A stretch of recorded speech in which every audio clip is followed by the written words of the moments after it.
Caveat. Disclaimer. Before we begin, a quick clarification. This documentary is not about Captain Morgan Gold Rum, the spiced rum variant still sold today. This story is about something else entirely. A short-lived, flavored malt beverage released in 2002, a drink that flickered into existence, confused everyone, and then vanished almost instantly. This is the story of Captain Morgan Gold Malt Beverage, the Malternative. The Malternative Gold Rush. The early 2000s were a strange moment in American drinking culture. Beer sales were flat, spirits were steady, but flavored malt beverages, the so-called malternatives, were exploding. Smirnoff Ice had detonated the category. Zima and Mike's Hard Lemonade were still hanging on, and suddenly every major brand wanted in. Bacardi Silver, Sky Blue, Stolichnaya Citrona, Sauza Diablo, and somewhere in that stampede, Captain Morgan Gold, a pirate entering a war he didn't understand. The product that didn't know what it was. Captain Morgan Gold wasn't rum. It wasn't even a spirit. It was beer, brewed, not distilled, dressed up in the branding of a famous pirate, a malt beverage wearing a rum costume. It was supposed to taste like spiced cola. It was supposed to ride the malternative wave. It was supposed to be the next big thing. But even before launch, the cracks were showing. Taste issues delayed the release. Internal doubts simmered.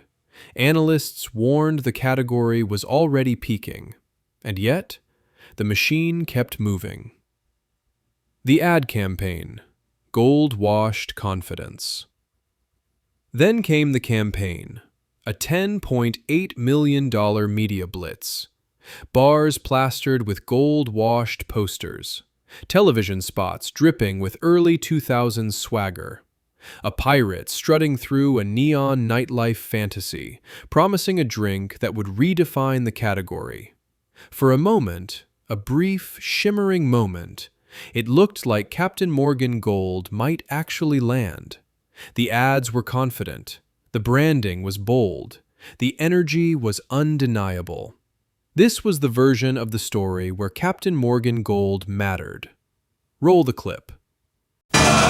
Feel it's not a bonfire unless they can see it from space. Know how to treat a lady and her cousin and a neighbor and someone she kind of knows from the gym. Think aerobics is a sport? A spectator sport. Well, then you, my friend, have got a little captain in you. Cold, bold, Captain Morgan Gold. Premium malt beverage with a crisp new taste. What do you say? Got a little captain in you? Don't drink if you're under 21.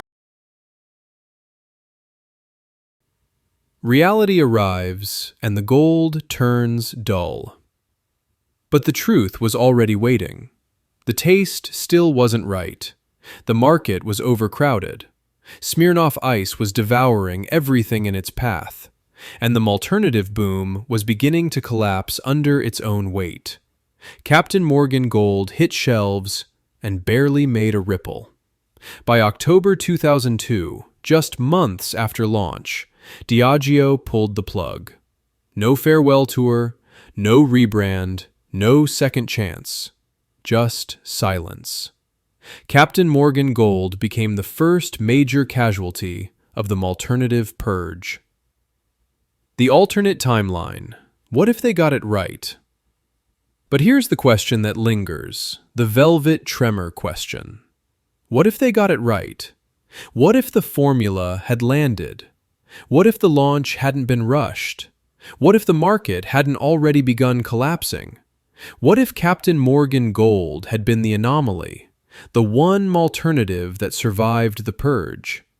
In another timeline, this drink becomes a cult classic, a staple of early 2000s nightlife, a survivor of the fad, a bottle that sits beside Smirnoff Ice in the cultural memory, instead of dissolving into mythic residue.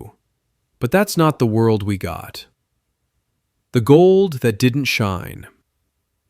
In the end, Captain Morgan Gold didn't explode. It didn't scandalize. It didn't burn itself into the cultural memory. It simply slipped away.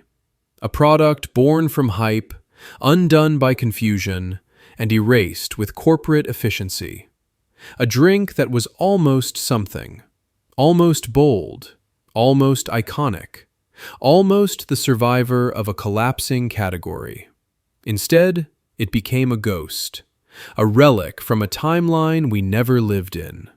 A bottle remembered only by collectors, archivists, and the quiet corners of the internet where people still ask, does anyone else remember this? This was Captain Morgan Gold, the drink that could have mattered, the gold that never got the chance to shine.